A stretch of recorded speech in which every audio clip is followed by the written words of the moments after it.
নমস্কার বন্ধুরা, কেমন আছো সবাই? আশা করি সবাই ভালো আছো। আজকের সুন্দর একটি রেসিপি আমার বাটামশলা কিচেন চ্যানেলে, সেটি হচ্ছে মিষ্টি দই। মিষ্টি দই আমরা ঘরে কিভাবে বানাবো সেটাই আমরা আজকে দেখব। আমি এখানে নিয়ে নিয়েছি 750 ml ফ্রেশ মিল্ক। তোমরা ইচ্ছা করলে যে বাজারে যে প্যাকেট মিল্ক পাওয়া যায় সেটাকেও তোমরা ইউজ করতে পারো, সেটা কোনো অসুবিধা নেই। তবে দেখতে হবে শুধু আমার দুধের ঘনত্ব, সেটুকুই দেখতে হবে। এখানে আমি ইউজ করেছি ফ্রেশ দুধ। এটাকে আমি হালকা করে বয়েল করে নেব। বয়েল করে নেওয়ার পরে আমি চিনি ঢালবো। এটি খুবই ইজি প্রসেস, কিন্তু আমাদের ছোট্ট ছোট ভুলের জন্য আমাদের কাছে হয় না। দুধটাকে আমাকে বয়েল করে নিতে হবে। মিনিমাম 750 ml দুধকে আমি 500 ml নিয়ে আসবো। মানে 750 গ্রাম দুধকে আমি 500 গ্রামে নিয়ে আসবো। এখানে আমি চিনি একটু কম ইউজ করেছি। তোমরা যদি আরেকটু মিষ্টি বেশি লাগে তোমরা মিষ্টি একটু বেশি ইউজ করতে পারো। আমি এখানে দুধ গরম করার সময় 150 গ্রাম চিনি ঢেলেছি। আর আমি যে সুগার ক্যারামেলটা ব্যবহার করব এই মিষ্টি দইয়ের কালারের এবং সুস্বাদু টেস্ট আসার জন্য, সেখানেও আমি 150 গ্রাম সুগার আমি ক্যারামেলের জন্য ইউজ করেছি। তোমরা চাইলে বোথ সাইডে 50 গ্রাম চিনি আরও অ্যাড করতে পারো। দুধটা আমাকে কনস্ট্যান্টলি নাড়িয়ে যেতে হবে, কেননা দুধে যেন কোনো প্রকারে সর যেন না পড়ে যায়। দুধে যদি সর পড়ে যায় তাহলে আমার দুধটা ক্রিমি এবং সুন্দর স্ট্রাকচার আসবে না। তার জন্য আমাকে সবসময় ফলো করতে হবে দুধে যাতে সর না পড়ে। তার জন্য আমাকে কন্টিনিউ নাড়িয়ে যেতে হবে। এত ফাস্ট নাড়ালেও হবে, কিন্তু দুধে যাতে সর না পড়ে সেই হিসাবে নাড়ালেও চলবে। দেখো দুধের কোয়ান্টিটিটা কমে এসেছে। এবারে আমি সুগার ক্যারামেল কীভাবে বানাচ্ছি সেটা তোমাদের দেখাবো। এখানে দুধের মধ্যে আমি এখন 150 গ্রাম সুগার দিয়েছি। তোমরা আগে দিলেও দিতে পারো, তাতে কোনো অসুবিধা নেই। দেখো দুধটা ঘনত্ব তোমরা বুঝতেই পারবে দুধের ঘনত্বটা কত সুন্দর এসেছে।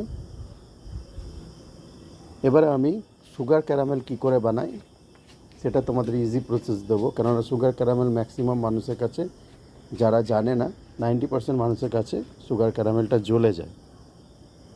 তো এই জন্য আমি অন্য প্রসেস ঘুরিয়ে নিয়েছি। সেটাকে হচ্ছে আমি চিনি দিয়ে তার সঙ্গে সেম কোয়ান্টিটি আমি জল দিয়ে আমি সুগার ক্যারামেলটা তৈরি করব। আর যাদের কাছে আরও ইজি হবে, যদি পারো যে ইজি করতে পারবে, তাহলে তোমরা সুগারটাকে প্রথমে একটু হালকা জ্বালিয়ে নেবে। যখন সুগারটা একটু ব্রাউন কালার আসবে তখন তোমরা সামান্য জল ঢেলে ক্যারামেলটাকে তৈরি করতে পারো, বা 100 ml উষ্ণ গরম দুধ ঢেলেও ক্যারামেলটাকে তৈরি করতে পারো, তাতে কোনো অসুবিধা নেই। আমি এটা ইজির জন্য, যাতে যারা জানে না তাদের জন্যই আমি এটা করেছি আরও বেশি করে। এই যে আমি এখানে ক্যারামেলটাকে ঢেলেছি, দেখতেই পাচ্ছ দুধের কালারটা কত সুন্দর আসছে ক্যারামেলে। আমি আরেকটুখানি বয়েল করব। আরেকটি ভালো কথা সেটা হচ্ছে দুধটাকে আমি যখন ঠান্ডা করতে রাখবো তখন আমাকে দুধটা যাতে উষ্ণ গরম থাকে, যাতে আমি আমার একটা হাতের আঙুল ডোবাতে পারি, ইজিলি ডোবাতে পারি, সেরকম গরম যেন দুধটা থাকে। নাহলে তোমাদের ঘরে দই বসালে তখন দইটা কিন্তু আর বসবে না, যেহেতু আমি যখন ওভারনাইট তোমরা কভার করে রাখবে তখন সেই দইটা ভিতরে স্ট্রিম হবে আর জলে উপরে লেয়ারে জল চলে আসবে, তখন কিন্তু দইটা আর ভালো বসবে না এবং দইটা সেরকম ফ্লেভার আসবে না। সেই জন্য তোমাদের সবসময় ফলো করতে হবে উষ্ণ গরম যেন থাকে। এই দুধটাকে আমি এখন কভার করে রেখে দেবো। আনটিল যখন আমি দেখব যে হ্যাঁ আমি আঙুল ডোবাতে পারছি, তখন আমি দেখো আমি চেক করে নিচ্ছি, আমি ইজিলি আঙুলটা ডোবাতে পারছি। এবারে আমি কি করব, আমি আগের থেকে স্টেন করে রেখেছি প্লেন যে আমাদের টক দই, সেটাকে আমি দেখো একটা চা চাকা ছেঁকনিতে আমি স্টেন করেছি এবং এটাকে ভালো করে হুইট করে নেব, যাতে এর কোনো দানা ভাব না থাকে। প্রথমে আমি চামচ দিয়ে ভালো করে হুইট করে নেব,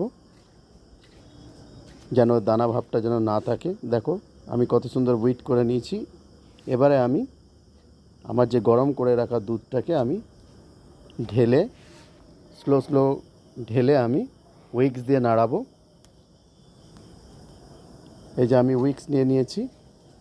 যাদের কাছে উইক্স নেই তারা চামচ দিয়েও নাড়াতে পারে, বাট চামচ দিয়ে নাড়াতে গিয়ে দেখতে হবে সবসময় যেন দইয়ের যেন দানা দানা ভাবটা না থাকে।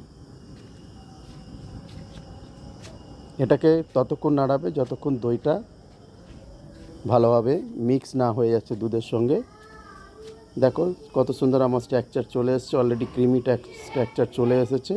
এবারে আমি এই 4টে বাটিতে আমি ঢেলে কভার করে আমি ওভারনাইটের জন্য রেখে দেব। এই দইটা বসানোর জন্য আমাকে মিনিমাম 7 to 8 আওয়ার্স আমি কভার করে ভালো করে কাপড় দিয়ে কভার করে আমি রেখে দেব।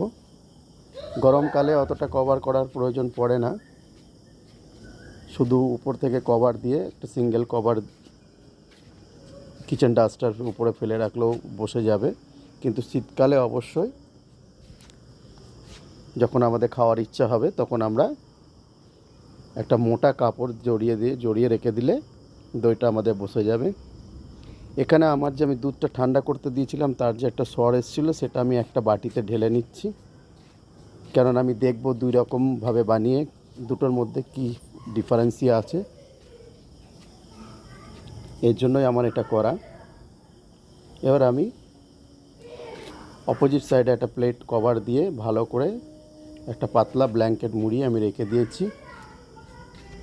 সকালবেলা আমি খুলে দেখব। এই দেখো আমি কভার করেছি, এবার আমি ওভারনাইটের জন্য আমি ফেলে রাখব। এবার দেখা যাক, সকাল হয়ে গেছে, আমার দইটাও বুঝতে পারছো কত সুন্দর লুক এসছে। এটা খুবই টেস্টফুল, ঘরে সবাই ট্রাই করবে, খুবই সুন্দর হয়েছে আমার কাছে, তো তোমাদের কাছে অবশ্যই হবে। চলো বন্ধুরা, আজকের আমার রেসিপি এই পর্যন্ত রইল। আবার দেখা হবে নেক্সট একটি সুন্দর রেসিপির সঙ্গে। আজকের দিন সবাই শুভ হোক এবং তার সঙ্গে সঙ্গে সবাইকে টাটা বাই বাই। সবাই ভালো থাকবেন এবং আমার চ্যানেলকে সাবস্ক্রাইব করবেন। ধন্যবাদ।